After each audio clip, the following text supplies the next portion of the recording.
SLT within online learning සහ online working සඳහා ඇදහිය නොහැකි data දීමනා GB 30ක් රුපියල් 195යි GB 100ක් රුපියල් 490යි අඩුම මිලට වැඩිම data SLT වෙතින් VIP extra anti smell lemon mint බලයයි තද දුගඳ සුන් කරයි.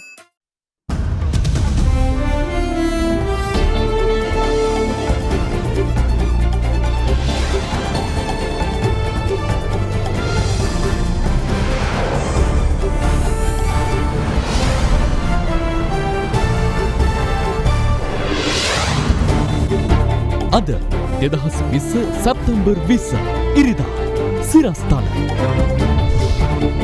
මහනුවර පස්මහල් නිවසක් යාවද හෝටලයක් මතට කඩා වැටේ. අමුසැමි යුවලක් සහ මාස 1.5ක් වයසති බිලිඳා මරුට. සහරාන් අත්අඩංගුවට නොගැනීම පිටුපස දේශපාලන බලපෑම් තිබුණා. මුස්ලිම් දේශපාලකයන්ට ඕන විදිහට බොහෝ දේ සිදු වුණා. හේමසිරි පාස්කු කොමිසමේදී කියා. ඉන්දීය රිමාන්ඩ් භාරයේ සිටින CCD කොස්තාපල් ආගියතැන් පිළිබඳ එරටදී විමර්ශන ඇරඹේ. අංගොඩලොක්කා සමග සබඳතා ඇද්දැයි සොයා පරීක්ෂණ. බාල වයස්කරුට මත්කුඩු අලෙවි කළ තරුණියක් කොටුවේ. හෙරොයින් ජාවාරම්කාර බැරල් රංජිත් අත්අඩංගුවට. ෆැලන් ඇන්ඩ්‍රියා දෙරණ ඩ්‍රීම් ස්ටාර් කිරුළ පළවේ. ෆැලන් ඇන්ඩ්‍රියා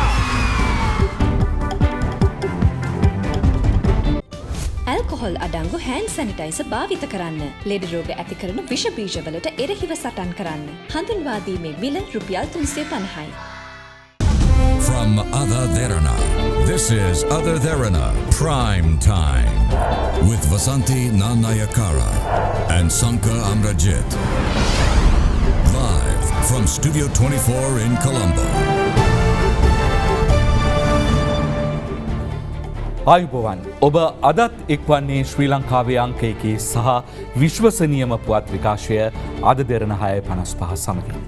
මහනුවර බූ වැලිකඩ ප්‍රදේශයේ පස්මහල් නිවසක් යාබද කුඩා හෝටලයක් මතට කඩා වැටීමෙන් අද අඹුසැමි යුවලකට සහ මාස 1.5ක් වයස ඇති ඔවුන්ගේ බිලිඳාට ජීවිත අහිමි වුණා.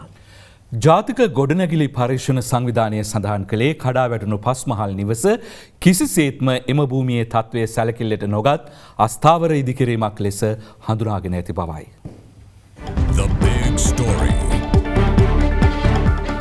මහනුවර බූවැලිකඩ ප්‍රදේශයේ සංගමිත්තා මාවතේ බැවුමක පිහිටි පස්මහල් නිවසක් අද ඊට පහළින් පිහිටි කුඩා හෝටලයක් මතට කඩා වැටී තිබුණා. මේ එම නිවස කඩා වැටීමට පෙර පැවති ආකාරයයි.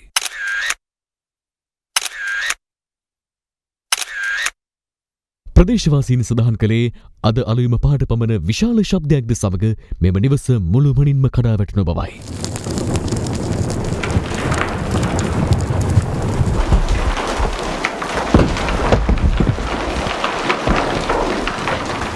අද අලුයම කඩා වැටුණු මෙම පස්මහල් ගොඩනැගිල්ල තුළ අනතුර සිදුවන අවස්ථාවේදී කිසිවෙකුත් රැඳී සිටියේ නැහැ. නමුත් ඉන් පහළ පිහිටි කුඩා හෝටලය තුළ අනතුර සිදුවන විට විශේෂයෙන්ම අඹුසැමියෝලක් ඔවුන්ගේ මාස 1.5ක් පමණ වී ඇති කුඩා බිලිඳා සහ තවත් කාන්තාවන් දෙදෙනෙක් රැඳී සිටියා.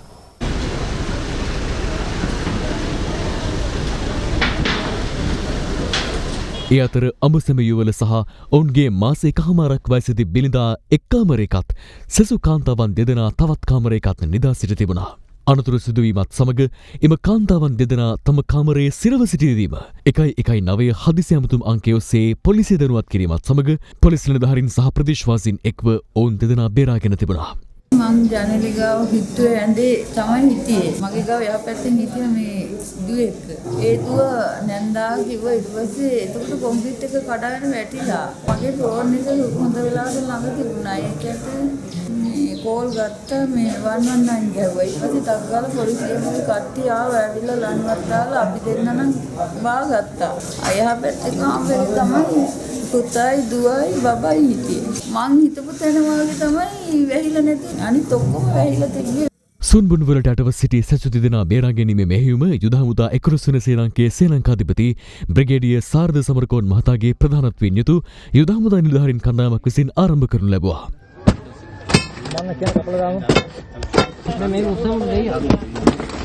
එය අනුව පැය කිහිපයක් තුළ සුන්බුන් අතර සිටි මාස 1.5ක් වයසට බිලිඳා සොයා ගැනුණා. ඉක්මනට ඇම්බියුලන්ස් එකට දෙන්න ළමයාව. ටංගාලා. නෑ එක්කෙනෙක් මරයියා. අනතුරුව බිලිඳාව මහනුවර ජාතික රෝහල වෙත යවනු නමුත් රෝහලට රැගෙන යන විටත් දරුවා ජීවිතක්ෂයට පත්ව සිටියා. උදෑසන 8:20ට පමණ අපිට මාසයක් සහ දින 18ක පමණ ගැහැණු දරුවෙක් මෙම රෝහලට ඇතුළත් කරා. ඇය ඇතුළත් කරන විටත් මියගොස් සිටියා. මේ අතරතුර සුන්මුණුවලට යට වූ බිලිඳාගේ මව්පියන් සොයා අකණ්ඩව මෙහෙයුම් ක්‍රියාත්මක වුණා. ඔවුන් දෙදෙනාගේ සිරුරු තිබෙන ස්ථානය ආරක්ෂක අංශ විසින් හඳුනාගෙන තිබුණද කොන්ක්‍රීට් කණු වලින් එම ස්ථානයේ වැසී තිබෙන නිසා සිරුරු ගොඩ ගැනීමට දැඩි පරිශ්‍රමයක් දැරීමට සිදු වුණා. අද පස්වරු 2:30ට පමණ එම යුවලගේද සිරුරු ගොඩ ගැනීමට ආරක්ෂක අංශ සමත් වූ නමුත් ඒ වන විටත් ඔවුන්ට දිවි අහිමි වී තිබුණා.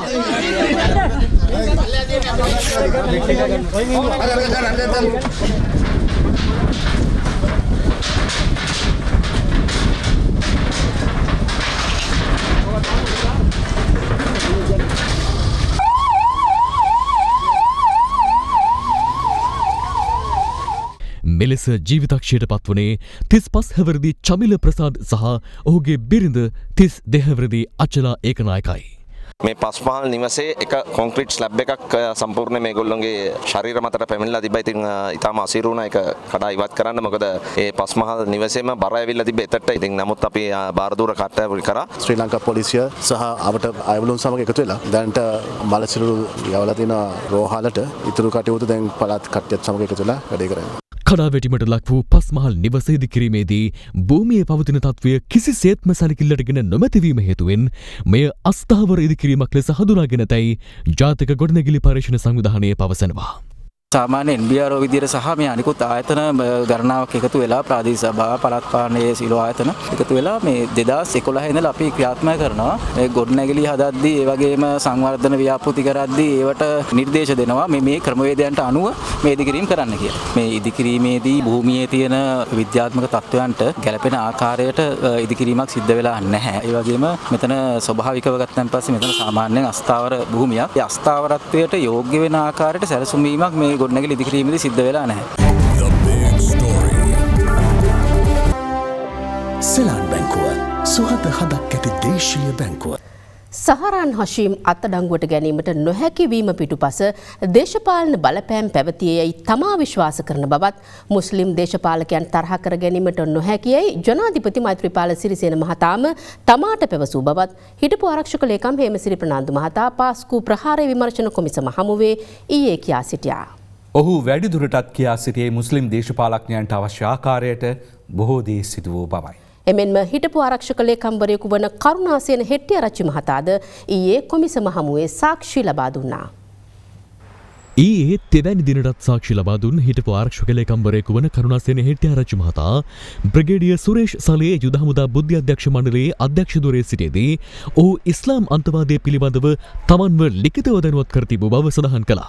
බ්‍රිගේඩියර් සලේ එම ධුරයෙන් ඉවත් කළ පසු මැලේසියාවේ ඩිෆෙන්ස් ස්ට්‍රැටජි කවුන්සිල් ලෙස කටයුතු කිරීමට දිවයිනින් පිටත්ව ගිය බවත් ඔහු ඉවත් කිරීමට දේශපාලන බලපෑම් තිබූ බවත් ඒ මහතා අනාවරණ කළා. සලේ මහතා හිටපු ආරක්ෂක ලේකම් වර්තමාන ජනාධිපති ගෝඨාභය රාජපක්ෂ මහතා සමග ඉතා ළඟින්ම වැඩ කළ අයෙකු වූ බැවින් ඔහුගේ පක්ෂපාතී භාවය පිළිබඳව ගැටලුවක් මතු කරමින් ඔහු ඉවත් කරන ලෙස දේශපාලනික බලපෑම් පැමිණි බවයි කරුණාසේන හෙට්ටිආරච්චි මහතා පැවසුවේ. එවිට දේශපාලන බලපෑම් කළේ කවුදයි ජනාධිපති කොමිසම විමසා සිටියා.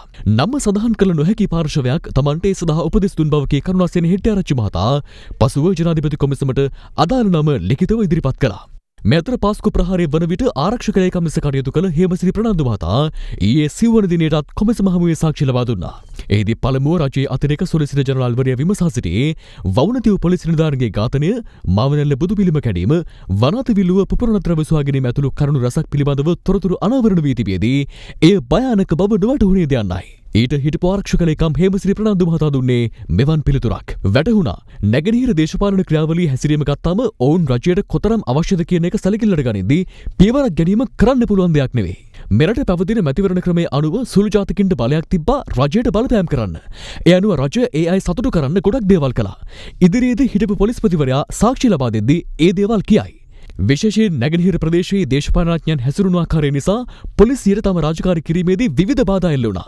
අත්අඩංගුවට ගැනීම සිදු කිරීමට නොහැකි වීම, අත්අඩංගුවට පත්වන තැනැත්තන් පොලිසියටම පැමිණ පැහැරගෙන යාම යන ආදී දේවල් සිදු වුණා. එය ආරක්ෂක අමාත්‍යාංශයට හෝ නිලධාරීන්ට වැළැක්විය නොහැකි තත්ත්වයක් වුණා. ඒ සම්බන්ධයෙන් තීරණ ගැනීම ජනාධිපතිවරයා සහ අගමැතිවරයාගේ මට්ටමින් කළ යුතු තිබුණා.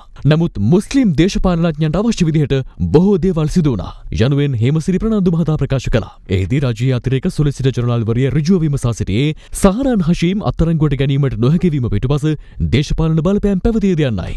එවිට හේමසිරි ප්‍රනාන්දු මහතා "ඔව් මට යම්තාක් දුරකට එහෙම හිතෙනවා. ඒ වන විට සහරන් හෂීම් දේශපාලන පක්ෂයකින් මැතිවරණයකට පවා ඉදිරිපත්ව සිටියා" යනුවෙන් පැවසුවා. මුස්ලිම් තරුණීන් රැඩිකල් වීම සම්බන්ධයෙන් රාජ්‍ය බුද්ධි සේවයෙන් ලබා දී තිබූ වාර්තා ආරක්ෂක කවුන්සිලේ අවධානයට යොමු කරන විට ඒ සම්බන්ධයෙන් ජනාධිපතිවරයාගේ ප්‍රතිචාරය වුණේ කුමක්දයි රාජ්‍ය අතිරේක සොලිසිටර් ජනරාල්වරිය මෙහිදී විමසනු ලැබුවා. ජනාධිපතිවරයා ඒ සම්බන්ධයෙන් උනන්දුවක් දැක්වුවේ නැහැ. එතුමා කැමති වුණේ නැහැ මුස්ලිම් දේශපාලනඥයන් සමග අර්බුදයක් ඇති කරගන්න. ජනාධිපතිතුමා එක්ක මම පෞද්ගලිකව කතා කළා ස්වාමීනි IS පුහුණුව ලබා පැමිණෙන අය සහ මෙරටට පැමිණෙන දේශකයන් ගැන. සමහර අයට වීසා අරන් තින්නෙත් මෙහෙන්. යයි හේමසිරි ප්‍රනාන්දු මහතා ප්‍රකාශ කළා. ඊට ජනාධිපතිවරයා ප්‍රතිචාරයක් දැක්වුවේදයි රාජ්‍ය අතිරේක සොලිසිටර් ජනරාල්වරිය විමසූ විට ඔහු පැවසුවේ මේ ඕවා පරිස්සමෙන් කරන්න ඕනේ. මුස්ලිම් දේශපාලකයන් තරහ කරගන්න බෑ. යනුවෙන් ජනාධිපතිවරයා පැවසූ බවයි. මේ වගේ කාරණාවකට ඉදිගමනින් නැතුව ඉතා ඉක්මනින් පියවර ගන්න ඕනේ කියලා ජනාධිපතිතුමාගේ අවධානය යොමු කළේ නැද්ද? යනුවෙන් අතිරේක සොලිසිටර් ජනරාල්වරිය එවිට විමසා සිටියා. එවිට පිළිතුරු දුන් හිටපු ආරක්ෂක ලේකම්වරයා "මට එතුමා සමග පුද්ගලිකව කතා කරන්න බෑ. යම්කිසි කණ්ඩායමක් අපි අතර නෝක්කාඩුවක් ඇති කරලා තිබුණේ. අපි ඈත් වුණා. එතුමා විරසක වුණා මාත් එක්ක. මට ඔහු ගැන කලකිරීමක් ඇති වුණා. මම කොහොමත් අයින් වෙන්න හිටියේ. සහරාන්ට පින් සිද්ධ වෙන්න ඒක ඉක්මන් වුණා" යනුවෙන් පැවසුවා. එම විරසක වීමට හේතුව කුමක්දයි කොමිසම විමසූ අවස්ථාවේ දේශපාලනඥයින් 5 දෙනෙකු තමන්ට විරුද්ධව ජනාධිපතිවරයාට අසත්‍ය තොරතුරු පවසා තිබූ බව හේමසිරි මහතා කියා සිටි අතර ඔහු පසුව එම නම් ලිඛිතව සටහන් කර කොමිසමට ඉදිරිපත් කළා. "මම මේ පාස්කුවම ප්‍රහාරයේ වගකීම බාර ගන්න සූදානම් නැහැ. මට ලැබුණු තොරතුරු ලාච්චුවට දාලා අවුරුදු නිවාඩුවට ගියා නම් අන්න මම වැරදි" යනුවෙන්ද හේමසිරි මහතා පැවසුවා. මෙහිදී ජනාධිපති කොමිසම හිටපු ආරක්ෂක ලේකම්වරයාගේ අවධානය ඔහු කුච්චවේලි නාවික හමුදා කඳවුරේ සේවයේ නිරතව සිටියේදී සිදු සිදුවීමක් සම්බන්ධයෙන් යොමු කළා. කුච්චවේලි නාවික හමුදා අනුකණ්ඩයේ බාරව මම සේවය කළා. ඒ කාලේ මම මාස 6කට පෙර නිවාඩුවක් ඉල්ලා සිටියා. මට නිවාඩු අනුමත වූ දිනේ මම දවල් 2ට කෝච්චියෙන් ගෙදර ආවා. එදිනම රාත්‍රී 11ට පමණ අපේ කඳවුරට ප්‍රහාරයක් එල්ල වුණා. කඳවුරේ හිටපු 24 දිනම මැරෙද්දී මම පමණක් දිවි ගලව ගත්තා. යනුවෙන් හේමසිරි ප්‍රනාන්දු මහතා එම මතකයේ ආවර්ජනය කළා. එහිදී ජනාධිපති කොමිසම හේමසිරි ප්‍රනාන්දු මහතාගෙන් විමසා සිටියේ පාස්කු ප්‍රහාරය දවසේ වුණෙත් ඔය දේම නේද යන්නයි. ඊට සිනාසුණු හේමසිරි ප්‍රනාන්දු මහතා පිළිතුරු ලබා දීමෙන් වැළකී නිහඬව සිටියා. මෙතර පාස්කු ප්‍රහාරය සම්බන්ධයෙන් විමර්ශනය කරන ජනාධිපති කොමිසම හමුවේ හිටපු ආරක්ෂක ලේකම් හේමසිරි ප්‍රනාන්දු මහතා තමන්ට විරුද්ධව කළ ප්‍රකාශ හිටපු ජනාධිපති මෛත්‍රීපාල සිරිසේන මහතා සම්පූර්ණයෙන්ම ප්‍රතික්ෂේප කරන බව ඒ මහතාගේ මාධ්‍යකයේ නිවේදනයක් නිකුත් කරමින් පවසනවා. ඉදිරියේදී ජනාධිපති කොමිසම විසින් සාක්ෂි ලබා දීමට හිටපු ජනාධිපතිවරයාට අවස්ථාවක් ලබා දුනහොත් සැබෑ කරුණු හෙළිදරව් කිරීමට ඒ මහතා සූදානම් බව එම නිවේදනයේ සඳහන්. මෙතර පසුගියදා ජනාධිපති කොමිසම හමුවේ සාක්ෂි ලබා දෙමින් සමගි ජන බලවේගයේ පාර්ලිමේන්තු මන්ත්‍රී හරින් ප්‍රනාන්දු මහතා පාස්කු ප්‍රහාරය සම්බන්ධයෙන් කතෝලික සභාව සහ කාදින හිමිපාණන් පෙර දැන සිටියයි එල්ල කළ චෝදනාව කොළඹ අගරතුගුරු පදවිය ප්‍රතික්ෂේප කරනවා. එම පදවිය නිකුත් කරන නිවේදනයක දැක්වෙන්නේ මෙවන් ප්‍රහාරයක් පිළිබඳව කිසිදු කතෝලික පියතුමකු පෙර දැනුවත්ව සිට නොමැති බවයි.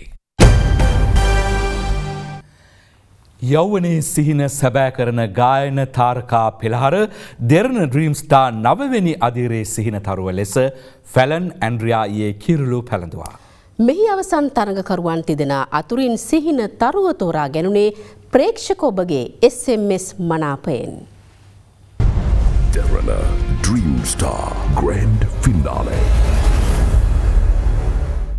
යෞවනයේ සිහින සැබෑ කරන දෙරණ ඩ්‍රීම් ස්ටාර් මෙවර පැවැත්වුණේ අකණ්ඩව 9 වන වර්ටයි. දහස් සංඛ්‍යාත තරඟකරුවන් පිරිසක් දක්ෂ ප්‍රවීණ විනිසුරු මඩුල්ලක විනිශ්චයට භාජනය කිරීමෙන් තෝරා ගන්නා ලද 55 දෙනෙකු ඩ්‍රීම් ස්ටාර් අවසන් වටේට පිවිසි අතර ඉන් 30 දෙනෙකු රසික මනාපය මත අවසන් මහා තරගයට සුදුසුකම් ලැබුවා. ඔවුන් අතරින් සිහින තරුව කිරුණේ හිමිකරු තේරීමේ අවසන් මහා තරගය ඊයේ පැවැත්වුණේ මහරගම ජාතික තරුණ සේවා සභා ශ්‍රවණාගාරයේදී.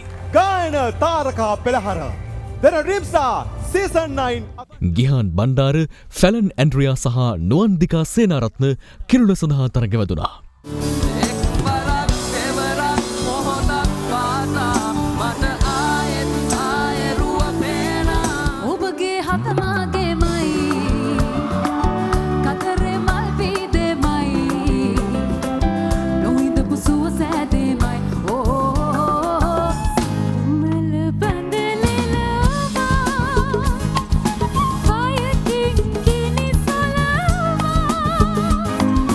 ප්‍රේක්ෂක SMS මනාපයෙන් ජයග්‍රාහකයන් තෝරා ගැනීම සිදු කෙරුණු අතර දෙරණ ඩ්‍රීම් ස්ටාර් සීසන් 9 හි 3 වන සහනය හිමි කරගත්තේ ගිහාන් බණ්ඩාරයි. ගිහාන් බණ්ඩාර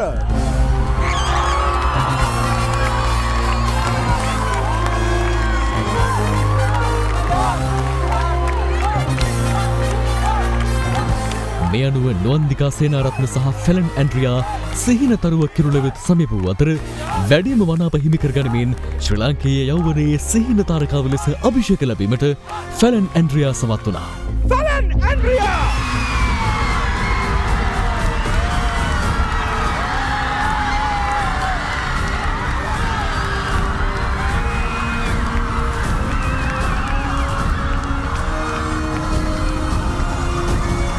යනුව නුවන්දිකා සේනාරත්නට සිහින තරුව අනුශූරතාව පිට ලැබුණා. නුවන්දිකා සේනාරත්න දෙන ඩ්‍රීම් ස්ටාර් සීසන් 9 දෙවන ස්ථානය. ජය කිරුළ හිමි කරගත් ෆැලන් ඇන්ඩ්‍රියාට හිමි ත්‍යාග සහ කුසලාන පිරිනැමීමට.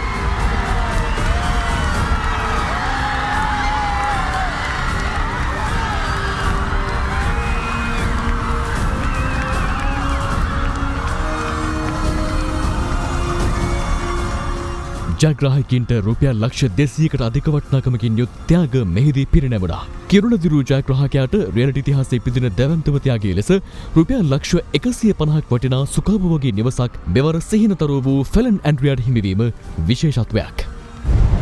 Derana Dream Star Grand Finale. කුඩා සහ මධ්‍ය පරිමාණ ව්‍යවසායක අංශය මෙරට ආර්ථිකයේ කොඳුනාරටිය බව අග්‍රාමාත්‍ය මහින්ද රාජපක්ෂ මහතා පවසනවා. හම්බන්තොට අද පැවති සම්මන්ත්‍රණයකට එක්වමින් අග්‍රාමාත්‍යවරයා මේ බව සඳහන් කළා. 2020 කුඩා සහ මධ්‍ය පරිමාණ ව්‍යවසායක සංවර්ධන සම්මන්ත්‍රණය හම්බන්තොට මාගම් රුහුණුපුර ජාත්‍යන්තර සම්මන්ත්‍රණ ශාලාවේදී අග්‍රාමාත්‍ය මහින්ද රාජපක්ෂ මහතාගේ ප්‍රධානත්වයෙන් අද පැවැත්වුණා. මම හිතන්නේ අද මම ඊටම සන්තෝෂ වෙනවා. මේ ශාලාවේ මේ සම්මන්ත්‍රණය පැවැත්වීම ගැන මොකද පසුගිය අවුරුදු 5 මේ සම්මන්ත්‍රණ තිව්වේ නැහැ. මොන සම්මන්ත්‍රණ මේකේ වාසනාවට වී එහෙම ගබඩා කරේ නැති නිසා මේ සම්මන්ත්‍රණ ශාලාව ඔබට පාවිච්චි කරන්න අද ඉඩ තියෙනවා. කුඩා සහ මධ්‍ය පරිමාණ ව්‍යවසායක අංශය අද අපේ රටේ ආර්ථිකයේ කොඳුරු ආරටියයි කියලා කිව්වොත් ඒක නිවැරදි. එම අංශය දිවයිනේ මුළු ව්‍යවසායක සංඛ්‍යාවෙන් 75%කින් සමාන්විතයි. ශ්‍රී ලංකා මහා බැංකුවේ සහයෝගය ඇතිව COVID-19 මගින් බලපෑමට ලක් වූ ව්‍යාපාර නගා සිටුවීම සඳහා රුපියල් බිලියන 133ක මුදලක් වෙන් කිරීමට හැකියවීම අපිට සතුටක්. අපි පසුගිය කෙටි කාලය තුළ ණය සඳහා සහනදායී පොලි අනුපාත හඳුන්වලා දෙන ණය අපකර ලබා දීම ඔස්සේ කුඩා සහ මධ්‍ය පරිමාණ ව්‍යවසායකයන් නැවත නගා සිටුවීමට අවශ්‍ය පියවර ගත්තා. ශ්‍රී ලංකාවට විදේශීය විනිමය ලබා ගැනීම අදාළ මෙම කාර්ය සඳහා දිරිගැන්වීම රජයක් ලෙස අපි වගකීමකින් ඉටු කරන බවත් අපි පවසනවා. මේ ආයෝජකයන් නැගී එන බවට බැංකු සාක්ෂි දරනවා. පාස්කු ප්‍රහාරයට මෙන්ම මත්කුඩු වෙළඳාමට සම්බන්ධ සැමට මරණ දඬුවම ක්‍රියාත්මක කළ යුතු බව විපක්ෂ නායක සජිත් ප්‍රේමදාස මහතා පවසනවා. විපක්ෂ නායකවරයා මේ බව සඳහන් කළේ අද ගාල්ල ප්‍රදේශයේදී මාධ්‍යට අදහස් දක්වමින්. සමගි ජනබලවේගයේ ප්‍රවර්ධන වැඩසටහනක් අද ගාල්ලේදී පැවැතුනේ. එහි නායක සජිත් ප්‍රේමදාස මහතාගේ ප්‍රධානත්වයෙන්. එහිදී ගාල්ල නීල්ස් කිවත්ත බෙන්තර ශ්‍රී ධර්මාරාම විහාරස්ථානයේ පැමිණි විපක්ෂ නායකවරයා ආගමික වතාවත්වල නිරත වුණා.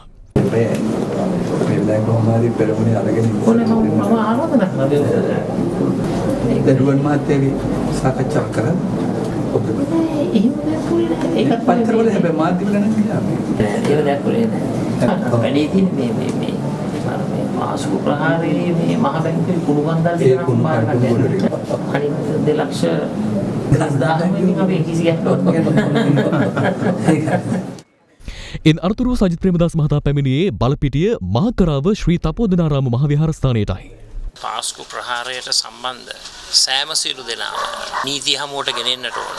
සියලුම දෙනාට දැඩි දඬුවම් දෙන්නට ඕන. මම තරයේ විශ්වාස කරන දෙයක් තමයි කුඩු වෙළඳාමට, ත්‍රස්තවාදයට අනිවාර්යයෙන්ම අපේ රටේ මරණීය දඬනය ක්‍රියාත්මක කරන්න. ඒ නිසා මම විශ්වාස කරන ආකාරයට පාස්කු ප්‍රහාරයට සැලසුම් කරන්නට, ක්‍රියාත්මක කරන්නට දායකත්වය ලබා දුන් සියලු දෙනාටම මේ මරණීය දඬනය නියම කර යුතුයි කියන එක තමයි මගේ අදහස.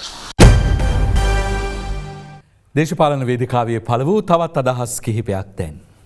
අනිවාර්යෙන්ම මේ 19 වෙනස් කරන්න ඕන කියලා මම තමයි පළමුවෙන්ම ලිඛිතව කිව්වේ. මේ ඔස්ලෝ ගිහිල්ලා එහෙ බුරියානි කන්නතුව අපේ රටෙන්ම තියෙන ආප කිරිබත් කාලා අපි කතා බහ කරලා හොඳ ව්‍යවස්ථාවක් ඇති කරන්න ඕන කියලා තමයි අපි අදහස් කරන්නේ. ආණ්ඩු පක්ෂයේ මැති ඇමතිවරු විශාල සංඛ්‍යාවක් අපිත් එක්ක පවසලා තියෙනවා 20 සම්මත කරන්නේ ගොල්ල ඡන්ද දෙන්නේ විරුද්ධවයි ඡන්ද දෙන්නේ කියලා. අධිකරණ ක්‍රියාදාමයේ තුලනුත් එක පරාජය කිරීමට අපි අරගල කරනවා. එතුමාට ගැටලුවක් තියෙනවා උසාවිය යන්න පුළුවන්. උසාවිය යන එක හොඳයි. එතුමාට උසාවිය යන්න කියන්නේ. එතුමාට උසාවියට ගිහලා තමන්ගේ කරුණු කාරණා ඉදිරිපත් කරන්න කියන්නේ මේ හන්දි ගානේ කියවන්නේ නැතුව. ව්‍යවස්ථාව අනිවාර්යෙන් පරාද කරනවා. දින 52දී 3න් 2 මම පාර්ලිමේන්තුවේදී පෙන්නුවා දෙන 3න් 2. නිසා මෙදාපාර ඒගොල්ලන් 3න් 2 බලය ගත්තත් ව්‍යවස්ථාව අපි ජයග්‍රහණය කරන්න දෙන්නේ නැහැ. මේක తాවකාලිකව ගෙනාපු සංශෝධනයක් පමණයි. සමගි ජන බලවේගය කිව්වට එතුමන්ලට පාර්ලිමේන්තුව තුල එතුමන්ලගේම පක්ෂ කණ්ඩායම්වත් එකට තියාගන්න බැරි තත්ත්වයක් තියෙන්නේ. ජාතික විග්‍රහණ කොමිෂන් සභාව අයින් කරාම ජනාධිපතිව විග්‍රහණය කරන්න බෑ. ඊළඟට ජනාධිපති කාර්යාලය අගමැති කාර්යාලය රාජ්‍ය ආයතන 150ක් විග්‍රහණය කරන්න බෑ. ඔය කිව්වට ජනාධිපති කාර්යාලය සහ අගමැති කාර්යාලය විග්‍රහණ ලක් වෙන්නේ නැහැ කියලා එක පට්ටපල් බොරු. ඇත්තටම කියනවා නම් අපේ පළාතේ දැන් තියෙන ලොකුම ප්‍රශ්නේ තමයි මේ රිලවුන්ගේ ප්‍රශ්නේ. මේ සත්තු අපේ වගාවන් කන එක නවත්තන්න මම හිතුවා මේ රිලව් එලවන්න දෙනම ඇමති කෙනෙක් ඕනේ කියලා. ඉතින් මට දෙනවා නම් රිලා ඇමතිකම මම බාර ගන්න සූදානම්. ප්‍රමුඛතා බස් මන්තීරුව ඇතුළුව මන්තීරු නීතිය හෙට සිට දැඩිව ක්‍රියාත්මක වෙනවා. කෙසේ වෙතත් පොලිස් මාධ්‍ය ප්‍රකාශක ජ්‍යෙෂ්ඨ පොලිස් අධිකාරී ජාලිය සේනරත්න මහතා සඳහන් කළේ මන්තීරු නීතිය කඩ කරන රියදුරන්ට එරෙහිව දඩ අයම් කිරීම වෙනුවට අවවාද ලබා දීමේ වැඩපිළිවෙලක් ක්‍රියාත්මක කෙරෙන බවයි. අධික රථ වාහන තදබදයට පිළියමක් ලෙස ශ්‍රී ජයවර්ධනපුර මාවත බේස්ලයින් හයිරවල සහ ගානුපාර යන මාර්ග 4 ඉලක්ක කර මන්තීරු නීතියේ පෙරහුරුව පසුගිය සතියේදී ක්‍රියාත්මක කෙරුණා. එවැනි මන්තීරු නීතිය සෑම දිනකම පෙරවරු 6 සිට පෙරවරු 9 දක්වාත් පස්වරු 4 සිට පස්වරු 8 දක්වාත් ක්‍රියාත්මකයි. මන්තීරු දෙකක් ක්‍රියාත්මක මාර්ගයක බස් රථ, ත්‍රිරෝද රථ සහ යතුරුපැදි වම් කෙළවරේ මන්තීරුවේ ගමන් කළ යුතු අතර අනෙක් වාහන දෙවන මන්තීරුවේ ධාවනය කළ යුතු වෙනවා. මන්තීරු තුනක් ක්‍රියාත්මක මාර්ගයක වම් කෙළවරේ මන්තීරුව, බස් රථ, ත්‍රිරෝද රථ සහ යතුරුපැදි සඳහා වෙන්වන අතර දෙවන මන්තීරුව හෙවත් මැද මන්තීරුව බස් රථ හැර සෙසු වාහන සඳහාත් දකුණු පස මන්තීරුව අනෙක් වාහන සඳහාත් වෙන් කෙරෙනවා. මෙතර මන්තීරු 4ක් ක්‍රියාත්මක මාර්ගයක දකුණු පස මන්තීරු 2 බස් රථ, ත්‍රිරෝද රථ සහ යතුරුපැදි හැර සෙසු වාහන සඳහා වෙන් කර තිබෙනවා. යනුව මන්තීරු නීතිය කඩ කරන පුද්ගලයන්ට එරෙහිව හෙට දිනේදී දඩය කිරීමක් සිදු නොකරන අතර ඒ වෙනුවට රියදුරන්ට අවවාද කිරීමේ වැඩපිළිවෙලක් ක්‍රියාත්මකයි. වීඩියෝ කැමරා ඔස්සේ අපි හඳුනා ගන්නා මන්තීරු නීතිය උල්ලංඝනය කරන රියදුරන්ගේ තොරතුරු ලබාගෙන ඒ රියදුරන් සහ ඔවුන්ගේ ලියාපදිංචි අයිතිකරුවන්ට වාහනවල නිත්‍යානුකූලව අපි දැනුම් දීමට බලාපොරොත්තු වෙනවා නීත්‍යානුකූලව කටයුතු කරන බව. මේ අතර ප්‍රමුඛතා බස් මන්තීරු නීතිය සම්බන්ධයෙන් පෞද්ගලික බස් සංගම් අද මෙලෙස සිය ස්ථාවරයන් ප්‍රකාශ කළා. මේ තුලින් පෞද්ගලික බස් රථ හිමියාට ලැබෙන වාසිය තමයි ඉතාමත්ම කෙටි කාල පරිච්ඡේදයක් තුල ගමනාන්තයට බස් රථයේ ගමන් කිරීමේ හැකියාව ලැබෙනවා. ඒ තුලින් බස් රථයට ගොඩනවන මගීන් මේ බස් රථයට ගොඩවීම තුලින් බස් රථ හිමියාගේ ආදායම වැඩි වෙනවා කියන අදහසින් තමයි මේ ක්‍රියාත්මක කරන්නට අපි සහයෝගය ලබා දෙන්න තීන්දුව කරලා තියෙන්නේ. මන්තීරු ක්‍රමය වෙනස් වෙන්නේ නැත්නම් දැන් ඒක රටේ අභාග්‍ය. නිසා අපි මේ සම්බන්ධයෙන් අධිකරණ ක්‍රියාමාර්ග ගන්නවා අපිට බස් ප්‍රමුඛතා මාර්ගය දෙන්න කියලා. අපේ වගකීමක් තියෙනවා බස් කර්මාන්තකරුවා ආරක්ෂා කරන්න. රයිගම් ටෙලිස් 2019 සම්මාන උළෙල ඊයේ පැවැත්වුණා. ඒ කොළඹ ශ්‍රැංගිලා හෝටලයේදී. රයිගම් ටෙලිස් 2019 සම්මාන උළෙල මෙවර පැවැත්වුණේ 16 වන වරටයි. මෙහිදී ජනප්‍රියම නළුවා සම්මානයේ ටෙලි දෙනනොස්සේ විකාශය වන දෙවැනි ඉනිම ටෙලි නාට්‍යයේ අනුහස්ගේ චරිතයට පනපවන රවින් කනිෂ්ක විසින් දිනා ගනු ලැබුවා. එම ටෙලි නාට්‍යයට රංගන දායකත්වය ලබා දෙන නෙත්මි රොෂෙල් විසින් සම්මානය බාර ගනු ලැබුව අතර ඒ ප්‍රකාශයට පත්වන අවස්ථාව වන විට රවින් සිටියේ දෙරණ ඩ්‍රීම් ස්ටාර් සජීවී ප්‍රසංග ඉදිරිපත් කරමින්. මට පුංචි ආරංචියක් ලැබුණා. අපේ දක්ෂ තරුණෙක් රයිගම් ටෙලි සම්මාන උළෙලේ ජනප්‍රියම තාරකයා තරුව බවට පත් වුණා කියලා රවින් කනිෂ්ක මගේ උණුසුම් සුබපැතුම් ඔබට.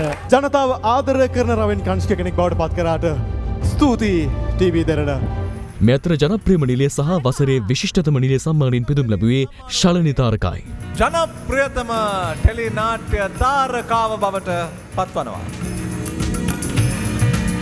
විශිෂ්ටතම නළුවා සම්මානය ආනන්ද කුමාර උන්නෙහි විසින් හිමි කර ගනු ලැබුවා. එහිදී ටීවී දෙරණ සම්මාන රැසක් දිනාගත්තා. වසරේ විශිෂ්ටතම රූපවාහිනී වාර්තා වැඩසටහන සඳහා වූ රයිගම් ටෙලිස් සම්මානය දිනා ගැනීමට කේසී සාරංග නිර්මාණය කළ කන්දකාඩු මතට එරෙහිව වාර්තාමය වැඩසටහන සමත් වුණා. විශිෂ්ටතම රූපවාහිනී ක්‍රීඩා වැඩසටහන සඳහා වූ රයිගම් සම්මානය ටීවී දෙරණ වෙනුවෙන් රයන් උද්දික සහ පද්ම කුමාර කරුණාරත්න නිර්මාණය කළ එයාටෙල් ෆාස්ටෙස්ට් බෝලර් වැඩසටහනට පිරිනැමුණා. එමෙන්ම වසරේ විශිෂ්ටතම රූපවාහිනී ඉංග්‍රීසි සම්ප්‍රවේශක සඳහා වූ සම්මානය ටීවී දෙරණ වෙනුවෙන් මහේෂ් ජොනි විසින් දිනා ගනු ලැබුව අතර ඔහු වෙනුවෙන් වසන්ත නානායක්කාර සම්මානය බාරගත්තා.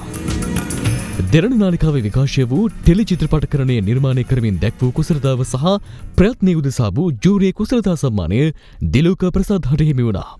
රාවණ ටෙලිනාට්‍යයේ තේමා ගීත රචනා කිරීම වෙනුවෙන් මණ්ඩක සජිත් දිල්පහන් පෙරේරා පරීක්ෂණාත්මක නිර්මාණකාරී උදෙසා ජූරියේ විශේෂ අගයීම් සම්මානයෙන් පිදුම් ලැබුවා. විශිෂ්ටතම ටෙලිනාට්‍ය අංගරචනය සඳහා වන රයිගම් ටෙලිස් සම්මානය දිනාගත්තේ ටීවී දෙරණ නාලිකාවේ විකාශය වූ රාවණ ටෙලිනාට්‍යයේ අංගරචන ශිල්පී බුවනක රණවකයි. කලාකරුවෙකුට ජීවිතයේ එක්වරක් පමණක් හිමිවන ප්‍රතිභා ප්‍රභා ගෞරව සම්මානය මෙවර පිරිනැමුණේ සුමිත්‍රා පීරිස් මහත්මියටයි.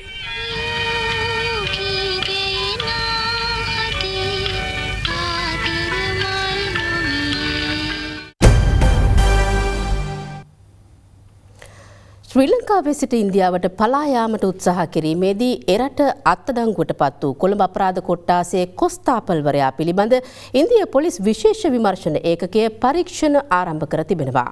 ඒ ඔහු අත්අඩංගුවට පත්වීමට පෙර ඉන්දියාවේ ගමන් කළ ස්ථාන සහ පැවති සම්බන්ධතා පිළිබඳවයි. මෙම කොස්තාපල්වරයා පසුගියදා සපුගස්කන්ද ප්‍රදේශයෙන් හෙරොයින් කිලෝ 23ක් සොයා ගැනීමේ සිද්ධියේ ප්‍රධාන සැකකරුවෙක්.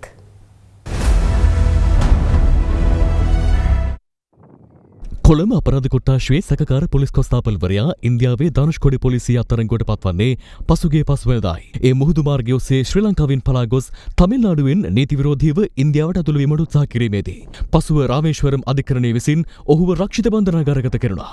රිමාන්ඩ් බහරේ සිටින සැකකරු පිළිබඳ එරට පොලිස් විශේෂ විමර්ශන ඒකකය පරීක්ෂණ ආරම්භ කර ඇත්තේ ඔහු ඉන්දියාවට ඇතුළු වූ ආකාරය සහ අත්අඩංගුවට පත්වීමට පෙර ගමන් කළ ස්ථාන සම්බන්ධයෙන් ඉන්දියාවේදී ඝාතනය කළ බවට සැක කෙරෙන සංවිධානාත්මක අපරාධකාරී නායක අංගොඩ ලොක්කා සමග සම්බන්ධතාවක් පවතින්නේ දැයි ඔහුගෙන් විමසා ඇති අතර ඔහු පවසා ඇත්තේ එවැනි සම්බන්ධයක් නොමැති බවයි. මෙම කොස්තාපල්වරයා පසුගියදා සපුගස්කන්ද ප්‍රදේශයෙන් හෙරොයින් කිලෝ 23ක් සොයා ගැනීමේ සිද්ධිය සම්බන්ධයෙන් පොලිසියට අවශ්‍ය වී සිටි සැකකරුවෙක්.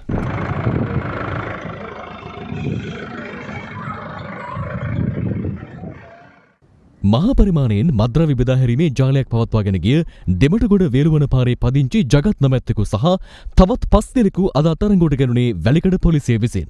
ඔවුන් සතුව තිබී හෙරොයින් ග්‍රෑම් 25ක් ජාවාරමින් උපයාගත් රුපියල් 86000ක් ලැප්ටොප් 3ක් සහ ජංගම දුරකථන 6ක් පොලිස් භාරයට ගත්තා. අත්අඩංගුවට පත් වූ පිරිස අතර සිටින කාන්තාවක් සන්තකයේ තිබී කුඩා පැකට් 60ක සුරා තිබූ හෙරොයින් ග්‍රෑම් 12ක්ද සොයා ගැනුණා. මත්කුඩු ජාවාරම් පිළිබඳ ප්‍රධාන සැකකරුවෙකු වන මොහමඩ් මොහිදීන් ෆාරුක් හෙවත් බැරල් රංජන මැත්තා අද අත්අඩංගුවට ගැනුණේ කොළඹ ග්‍රෑන්ඩ් පාස් 185වත් ප්‍රදේශයේදී. ඔහු සතුව තිබූ මත්කුඩු ග්‍රෑම් 7ක් සහ ජංගම දුරකථන 12ක්ද පොලිස් භාරයට ගෙන තිබෙනවා. සැකකරුගෙන් හෙළි කරගත් තොරතුරකට අනුව මත්කුඩු ග්‍රෑම් 5ක් සමග කාන්තාවක් සහ තවත් අයෙකුද ග්‍රෑන්ඩ් පාස් ප්‍රදේශයේදී අත්අඩංගුවට ගැනුණා. දැන් මේ කාගෙන්ද බඩු ගත්තේ මේ හෙරොයින්? දැන් මෙයාට කාගෙන්ද හම්බුවේ? නෝනම්මගෙන් නෙමෙයි. ලලිත් කොහෙද ඉන්නේ? පිටකොටුයි. දඬුවම මොකද්ද කියලා දන්නවද මේක?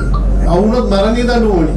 බානවයස්කාර පිරිමි ළමුන් අයිස් මත්ද්‍රව්‍ය භාවිතයට පෙළඹ වූ සෙල්වදොරේ සොලෝචනා හෙවත් සුච්චි නැමැති කාන්තාවක්ද අද දඹුල්ල පොලිසිය විසින් අත්අඩංගුවට ගැනුණා.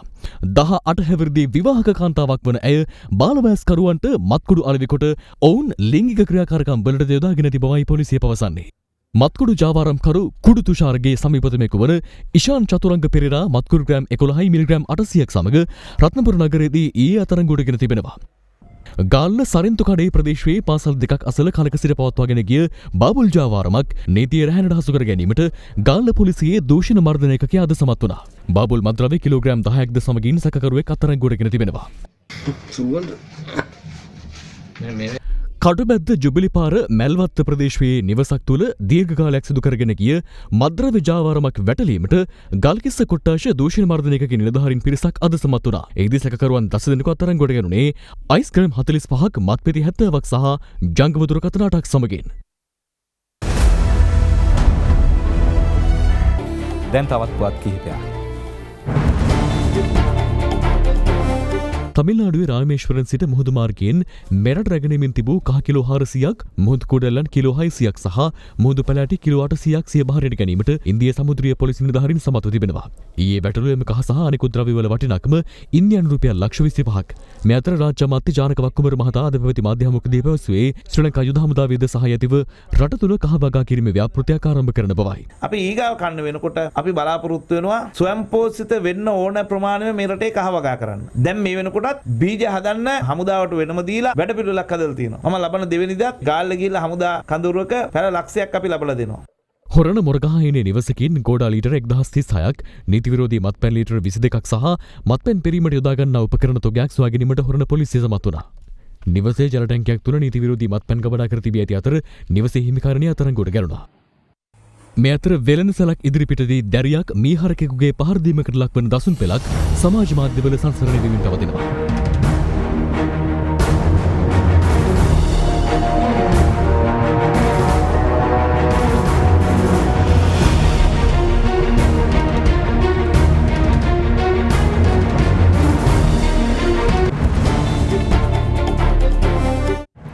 ඒ සමගින් අපගේ ප්‍රධාන ප්‍රවෘත්ති ප්‍රකාශය අදට නිමාවට පත්වනවා. සුබ රාත්‍රියක්.